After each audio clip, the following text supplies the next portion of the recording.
देना लेना पड़ जाए वो बात की बात है, दोगे लोगे तो बाद में भी लेना पड़ेगा, पर किसी से काम निकालना है डायरेक्ट जाकर पूछो, डायरेक्ट बात करो।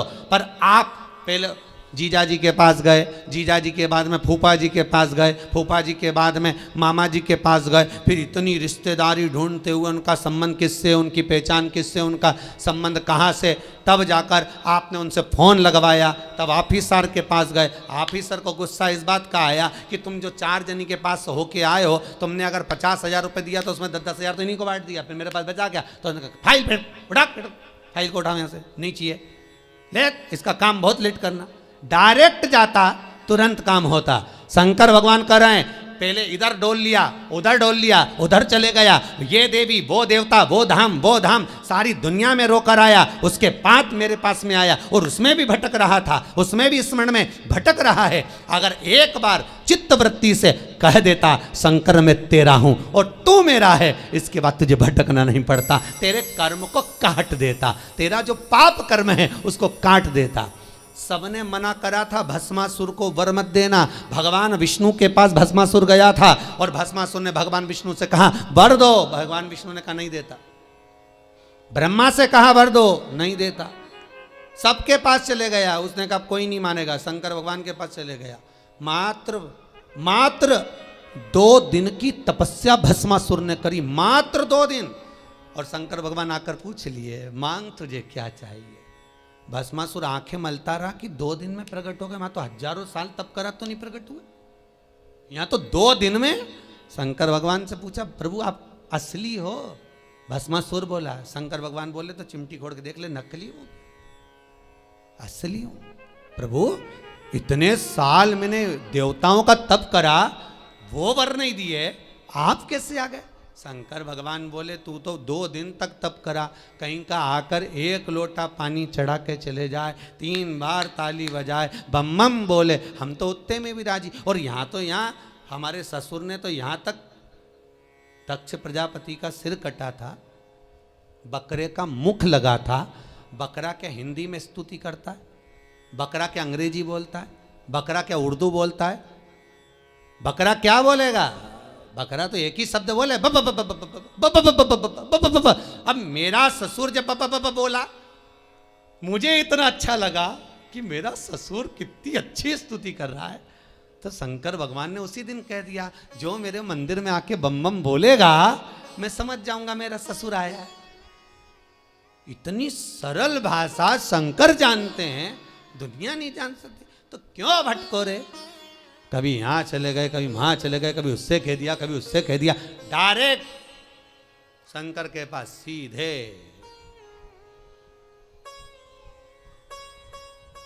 सीधे बोले। फिर लोग भले कहें क्या तू मिला जो तू फूलों नि समा, क्या मिल गया ऐसा जो तू फूलों नि समा रहे हो? एक ही मंत्र महान गुरु मेरो समरथ है, समरथ है गुरु अमरत है, मेरो एक ही मंत्र महान कि शिव मेरो समरथ है। शंकर समरथ। कौन है जिसने यमराज को मारा? कौन है जिसने यमराज की पुत्री मृत्यु को मारा? केवल एक कालों का काल, महाकाल, दूसरा नहीं हो सकता।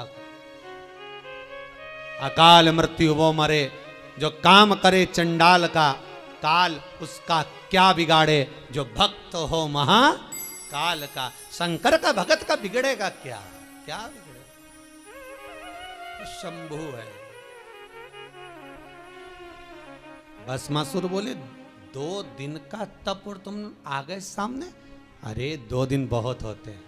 तुलसीदास जी ने भस्मासुर का चरित्र पढ़ के ही लिखा होगा, आधी में पुनियाद, कि 2 दिन भी मत करो तुम तो आधी घड़ी बहुत, आधी में पुनियाद बहुत, उतना ही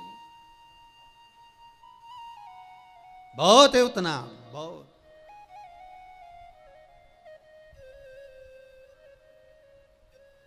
ज्यादा नहीं। महाराज रावण को बाबा तूने लंका दिया,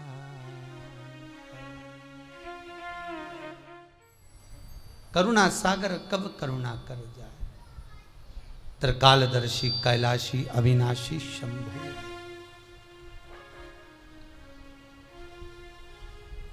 महाराज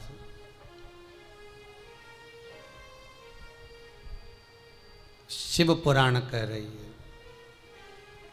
बुजुर्ग कह रहा है कि हमारे इस पाप कर्म को काटते क्यों नहीं। भगवान कह रहे हैं काटने को तो मैं काट देता, मना नहीं है, पर मृत्यु लोक में अगर आए हो तो थोड़ा सा कर्म का भोग तो भोगना ही पड़ेगा। संपूर्ण जीवन सुखमय हो, खूब डनलफ के गद्दा हो, चकाचक भोजन हो, रोज 56 भोग खाओ, खूब अच्छे से रहो, तो भी दुख तो जीवन में थोड़ा ना थोड़ा तो घेरेगा ही, थोड़ा ना। पहला मंद प्रारब्ध, दूसरा तीव्र प्रारब्ध और तीसरा तीव्रतम प्रारब्ध। दूसरे नंबर का हमारा कर्म अगर हमने बहुत बेकार कर्म है, हमारे बहुत तकलीफ है, बहुत कष्ट है, बहुत दुख है, शिव महापुराण की कथा कहती है कि सदगुरु की शरण चले जाओ। संत महात्मा जोगी सन्यासी तपस्वी साधक उपासक कोई सदगुरु के पास जाकर निवेदन करो तो कुछ हमारे पूर्व का करा हुआ पाप कटना प्रारंभ हो जाए। हमारा पुराना पाप धीरे धीरे कटे। सत्कर्म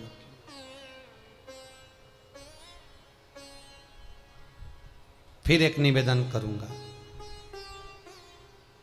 जीवन में अगर बहुत तकलीफ है, बहुत कष्ट है, आपको पहले भी कहा फिर कहते हैं, 15 अक्टूबर को शिवरात्रि पड़ेगी।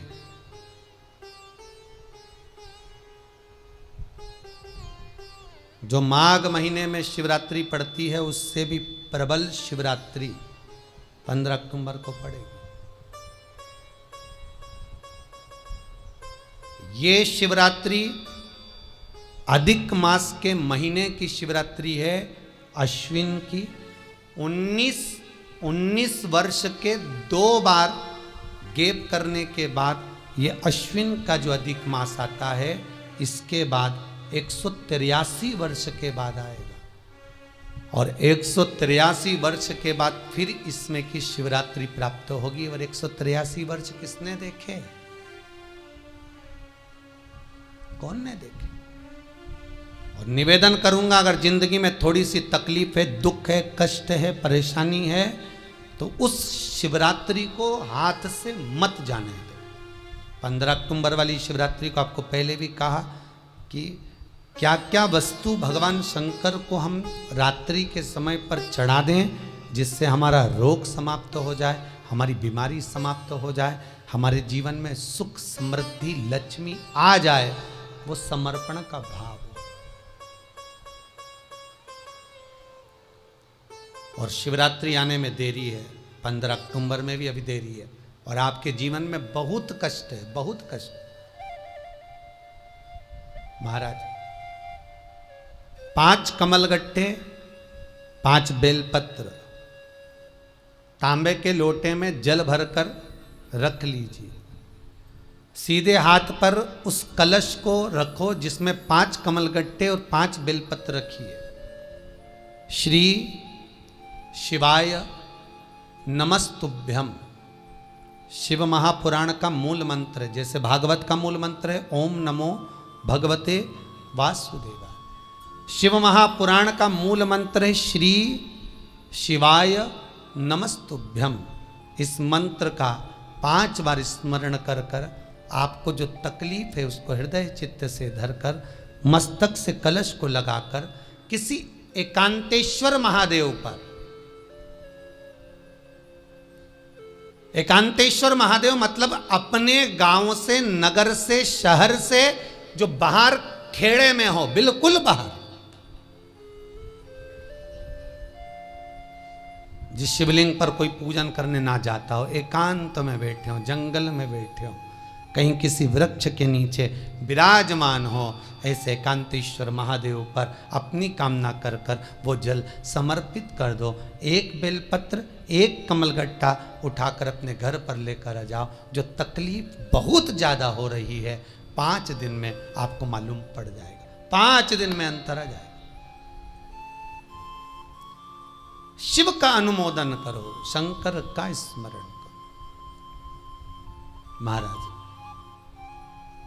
ये अश्विन का जो अधिक मास है 183 वर्ष के बाद वापिस आएगा। योग, ये योग पहले मिल जाता 19 वर्ष में, पर अब मिलेगा 183 वर्ष।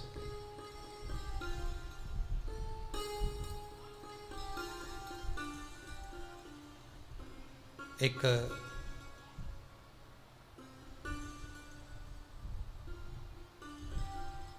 किन्हीं माता जी का एक प्रश्न था, वो ध्यान में नहीं आ रहा है वो कहाँ से थी, कि उन्होंने एक प्रश्न किया था, व्हाट्सएप पर लिखा हुआ आया था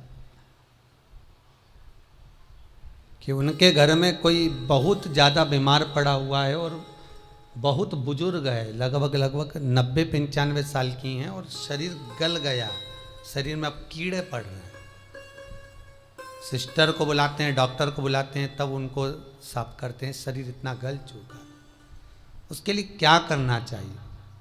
एक निवेदन करूंगा, एक भगोनी में गेहूं रख लीजिए, एक पात्र में गेहूं, जो बहुत बुजुर्ग हो चुकी हैं, कीड़े पड़ रहे हैं शरीर में, आपने एकादशी दे दी, गीता जी करवा दी, पाठ करवा दिया, गौदान करवा दिया, मोक्ष करवा दिया, सब कुछ करवा दिया, तो भी मुक्ति नहीं मिल रही है, तो पात्र में गेहूं रखकर उन माता जी की सीधे हाथ की 3 उंगलियां उस गेहूं में डालकर उनका नाम और गोत्र बोलकर वो गेहूं गाय को खिला दीजिए।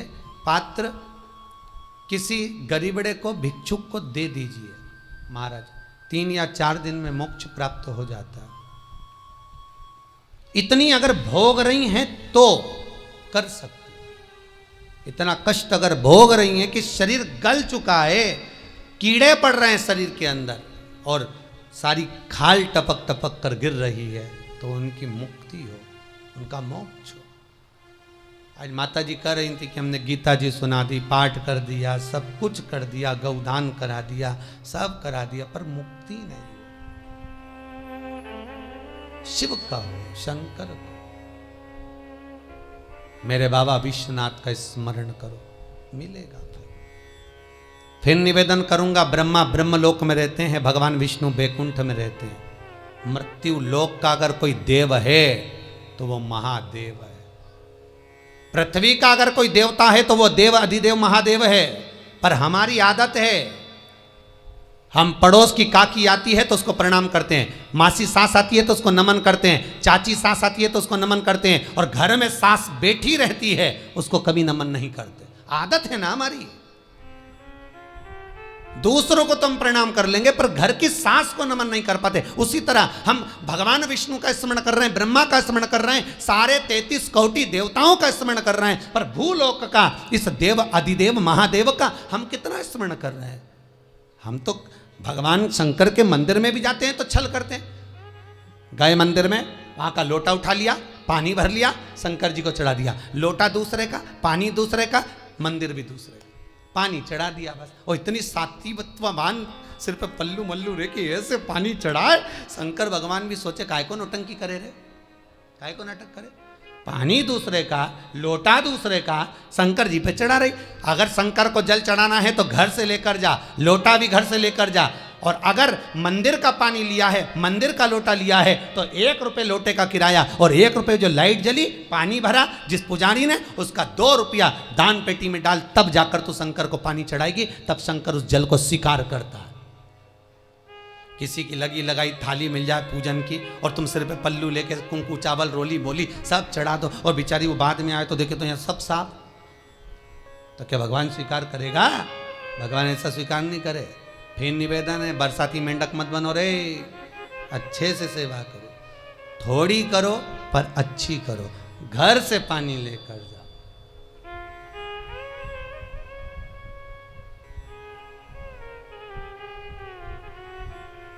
कल कोतवाली चौराहे से, हमारे सीहोर के कोतवाली चौराहे से कोई बहन जी आई थी 33 मालपुआ लेके, कहे गुरुजी संकल्प करा दो। हमने कहा पानी लाओ, तो क्या तुम्हारे यहाँ नहीं है?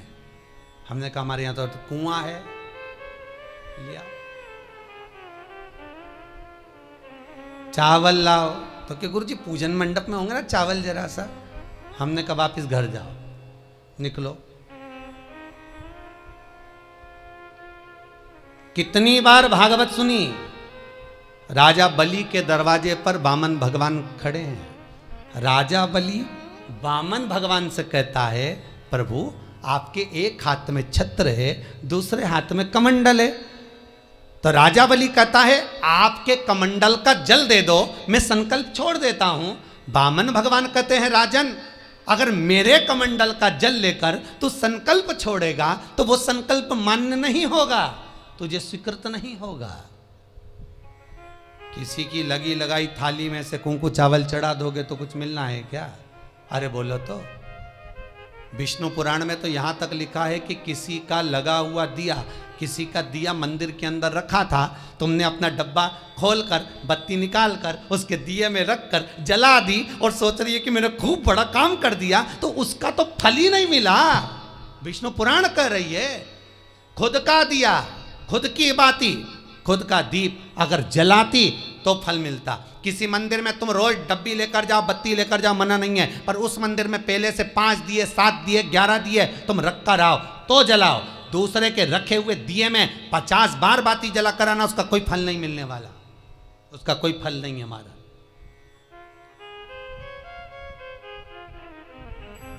खुद का जल लेकर जाओगे, खुद का लोटा लेकर जाओगे तो फल। यहाँ तो स्वयं भागवत कह रही है, राजा बलि के सामने वामन भगवान कहते हैं राजन तेरे कमंडल को लेकर आ, उससे संकल्प छोड़, अगर मेरे जल का संकल्प छोड़ेगा तो उसका कोई फल नहीं मिलने वाला। राजा बलि अंदर गया, जाकर भी उसने कर्म बेकार कर दिया। राजा बलि ने क्या, कमंडल लाना था खुद का, उठा लाया शुक्राचार्य जी का। शुक्राचार्य जी का कमंडल उठाकर लाया, इसलिए शुक्राचार्य जी कमंडल के अंदर जाकर बैठ गए, एक आंख लगाकर देखते रहे। जल बाहर नहीं निकलने दिया शुक्राचार्य जी ने कि मेरे कमंडल का जल कैसे निकल जाए भला। फिर भी राजा नहीं माना, तब एक कुसा खींचकर उसकी टोंटी में दी तो शुक्राचार्य जी की आंख फूट गई। शुक्राचार्य जी ने कहा राजा बलि तू जान नहीं पाया, मेरे कमंडल का जल लेकर गया और मेरी आंख फूटी है, मैं तुझे श्राप देता हूं कि तू सत्ता से विहीन हो जाएगा। राजा बलि की पूरी सत्ता चली गई, पूरी सत्ता मात्र कमंडल के जल के कारण चली गई। तो आप अगर दान करने जा रहे हो, आप कन्या दान करने जा रहे हो, आप गौ दान करने जा रहे हो, आप वस्त्र दान करने जा रहे हो, आप मालपुए का दान करने जा रहे हो, आप स्वर्ण दान करने जा रहे हो, तो जल चावल आपका होना चाहिए, संकल्प आपका होना चाहिए, दूसरे का नहीं। इसलिए नैमिषारण्य में जो 108 शिव महापुराण की पोथी बिठाई तो वहां जो संकल्प छूटा आपके घरों में छुड़वाया है, घर के अंदर। और 15 अक्टूबर को जो शिवरात्रि का उत्सव रात्रि को 9:20 से 10:20 पर इसी टीवी चैनल पर जो हम कराएंगे, उसका संकल्प आप अपने घर में बैठकर छोड़ना, यहां नहीं, अपने घर में। और अगर कोई यहां आता भी है तो साथ में पानी की बोतल लाओ, चावल लाओ, पूजा की थाली लाओ, फिर बैठो।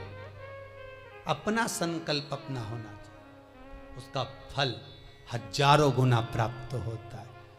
दूसरे का जल, दूसरे का चावल स्वीकार कर लिया, उससे फल की कामना नहीं है, हमारा मिलता नहीं। फिर भले 4 घंटे तक तुम ढोलक बजा बजा के गाओ, तांबा का हंडा में तातो धरा पानी और नींद आए भोला नवा के रहूंगी, भोले को अपना बना के रहूंगी। शंकर भगवान भी बोले पूरी रात गाए तो भी नहीं आऊं मैं, तो जा गाय को है भोलेनाथ।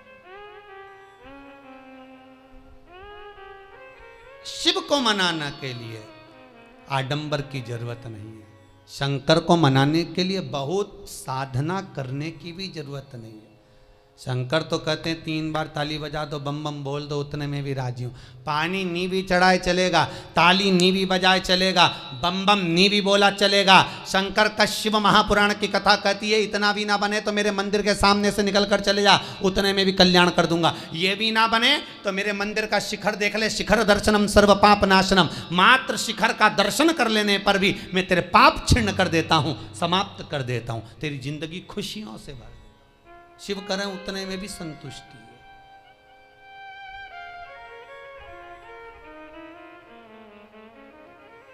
उतने में भी संतुष्टि।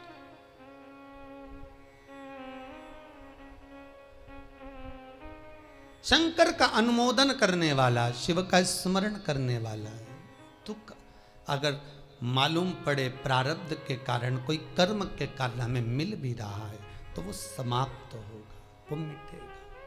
और बाबा से कहते रहना ना, भोला सब दुख काटो मारा, बाबा बस कृपा कर कर मेरे दुखों को काटिए।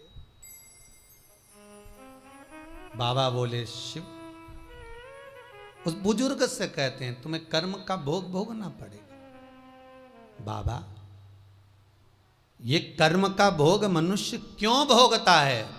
शंकर कहते हैं पूर्व में जो कर कराए हो उसके अनुसार फल मिलता है।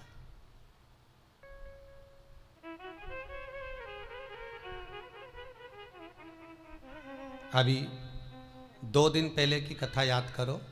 कथा में कहा था खूब भगवान ने धन दे दिया, जिसके घर में 10-10 नौकर लगे और घर का मालिक इतना चड्डा पहनकर, टी शर्ट पहनकर कुत्ते को छी करा रहा है।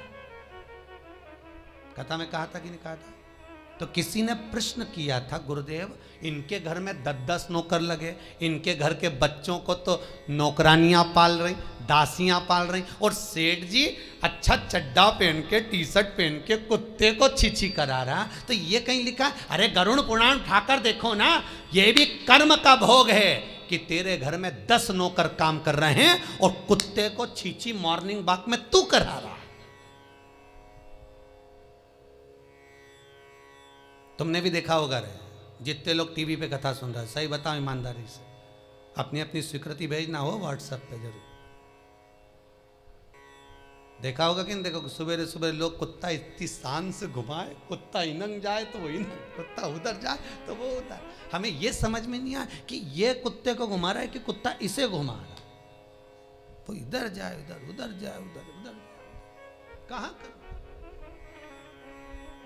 इसलिए निवेदन मत बुरे कर्म कर बंदे, वरना पछताएगा। भगवान की आंखों से तू बच नहीं पाएगा, तू बच नहीं पाएगा। कर्म का भोग भोगना पड़सी पड़ेगा, चाहे रो के भोगो चाहे हंस के भोगो। इसलिए निवेदन है खूब बढ़िया चकाचक खाओ पियो मौज करो, जिंदगी अलमस्त जियो। कितनी भी जिंदगी में दुख आए रोना नहीं, सुखी रहना, मुस्कुराते रहो, क्योंकि आखिरी में जो फोटो टंगेगा वो तो मुस्कुराने वाला ही टंगेगा। तुम भले जिंदगी रो के निकाल, फोटो में तो तुम स्माइल देते ही मिलोगे, माला टंगी रहेगी मुस्कुराते। जित्तों के घर भी जाके देखोगे तो मुस्कुराता हुआ फोटो मिलना है, रोता हुआ किसी का नहीं मिलेगा, भले जिंदगी कितनी भी रो के निकाल। चित्त वृत्ति को लगाओ भजन में, कीर्तन में, स्मरण में। जितना समय गया जाने दो, जो बचा उसको शंकर में लगा दो, शिव में लगा दो। महाराज कर्म का भोग भोगना है, गति प्रारब्ध की। दूसरी जो प्रारब्ध की गति है उसको कहा तीव्र प्रारब्ध। इसके भोग को अगर तुम भोग रहे हो, दुख आया है तो संत सतगुरु की शरण में जाकर कहो, दुख मिटेगा। तीसरा है तीव्रतम प्रारब्ध। इस प्रारब्ध में अगर बहुत ज्यादा दुख आ गया तो कुछ ना करिए, एक काम करो, एकांत में बैठकर शिव का स्मरण करिए। शंकर का भजन।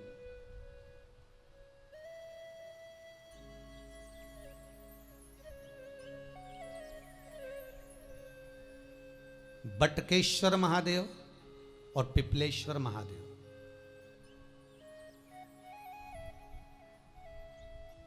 पिपलेश्वर महादेव जिस जगह पर दधीची ऋषि की धर्म पत्नी सुवार्च के सम्मुख में दधीची ऋषि के प्राण देवता ले लेते हैं, अस्थियों का कंकाल हो जाते हैं दधीची बाबा। उनकी धर्म पत्नी रोती हुई अपने पेट पर पत्थर मारती है गर्भ को नष्ट करने के लिए। वहाँ शंकर भगवान प्रकट होते हैं पीपल के पेड़ के नीचे। शिव जी का नाम पिपलेश्वर महादेव हुआ। जो बालक पीपल के पेड़ के नीचे जन्मा उसका नाम पिपलाद हुआ। दो महादेव अपनी पुस्तिका में लिख कर रख लो, एक बटकेश्वर महादेव और एक पिपलेश्वर महादेव। अदालत में कोई कार्रवाई चल रही है, अदालत में कोई केस चल रहा है, अदालत में कोई बात चल रही है, नहीं जीत मिल रही, नहीं विजय मिल रही, हार गए, पेशियां लगा लगा कर एक बार बड़ के पेड़ के नीचे बालू मिट्टी का शिवलिंग बनाकर उसकी पूजन करो। पूजन अर्चना कर कर दही 3 चम्मच नाम लेकर चढ़ाओ जिसके साथ केस चल रहा है, और 3 चम्मच दही चढ़ाकर उस दही को उठा लो और रुमाल पर उसके छापे लगा लो, सफेद रुमाल पर। भगवान शंकर की पूजा अर्चना कर कर जल में विसर्जन कर दो बटकेश्वर महादेव का नाम लेकर, और उस रुमाल को घड़ी बनाकर रख लो। अगली पेशी जब हो उसको साथ लेकर जाओ, केस जल्दी निपटेगा, विजय प्राप्त होगी। मात्र 3 सोमवार करिए बटकेश्वर का स्मरण। उसी तरह पिपलेश्वर महादेव, कितनी भी बड़ी जिंदगी में रोग हो, चाहे कैंसर जैसा हो, लीवर हो, किडनी हो, कितना भी बड़ा रोग हो, भगवान पिपलेश्वर महादेव का स्मरण करिए। पीपल के पेड़ के नीचे शंकर भगवान के शिवलिंग का निर्माण कर कर उसकी पूजन अर्चना करिए, उस पर शहद चढ़ाइए। पीपल का वृक्ष, आंवले का वृक्ष, शमी का वृक्ष, बेलपत्र का वृक्ष, ये औषधि पूर्ण है महाराज। डॉक्टर ने कह दिया डायलिसिस कराना जरूरी है, तो एक बार इस शिव महापुराण का उपाय जरूर करना। डायलिसिस कराने से पहले 5 छोटे छोटे पीपल के पत्ते लेना, शंकर जी का शिवलिंग का निर्माण पीपल के पेड़ के नीचे करना। मट्टी का पार्थिव शिवलिंग निर्माण कर कर उसकी पूजन कर कर बेलपत्री 5 चढ़ाकर 5 पीपल के पत्ते, 5 शमी के पत्ते शंकर पर चढ़ा देना। आरती पूजन करना। शमी का पत्ता बेलपत्र छोड़कर 5 पीपल के पत्ते उठा लेना। जिस व्यक्ति को डायलिसिस का बोला है उस व्यक्ति को 5 पत्ते पीस कर छान कर पिला देना। 3 दिन बाद फिर जाकर डॉक्टर को चेक करवाना, डॉक्टर डायलिसिस का मना कर देगा, लीवर किडनी अपना काम करना प्रारंभ कर देगा। पिपलेश्वर महादेव की पूजन, पीपल के पत्ते की औषधि जीवन का सुख दे जाती है। कोई पिपलेश्वर महादेव सहज नहीं है महाराज। कितना विचित्र वर्णन है, प्रैक्टिकल जरूर करना। सीओर वाला महाराज कहीं झूठ तो नहीं बोल रहा, और व्हाट्सएप पे लिखकर भी भेजना करा कि नहीं करा, क्योंकि शिव महापुराण की लेखनी है। वेद व्यास जी महाराज वर्णन करे, गलत नहीं कर सकते। किसी को बहुत खून निकल रहा है, बहुत एक्सीडेंट हो गया, खून पर खून निकल रहा है, उसको अगर होश है और वो होश में है तो 5 पीपल के पत्ते किसी भी वृक्ष के तोड़कर पिपलेश्वर महादेव का नाम लगकर उसको खिला दो, चबा चबा कर, उसी समय खून निकलना बंद हो जाएगा, रक्त बंद। पिपलेश्वर महादेव का मात्र स्मरण ही सुख दे जाता है, आनंद की अनुभूति करा देता है। मात्र पिपलेश्वर महादेव। बहुत बड़ा ऑपरेशन कराने जा रहे हो तो उसके 15 दिन पहले पिपलेश्वर महादेव का पूजन कर कर, अर्चना कर कर, भगवान शिव का स्मरण कर कर, पीपल के पत्ते की माला बनाकर हनुमान जी को चढ़ाकर फिर ऑपरेशन के लिए जाओ, जिससे दूसरी बार ऑपरेशन की जरूरत ना पड़े। शरीर का जिसका ऑपरेशन है वो अच्छा हो जाए। श्रेष्ठ पिपलेश्वर महादेव। भगवान शिव ओघड़ दानी सन।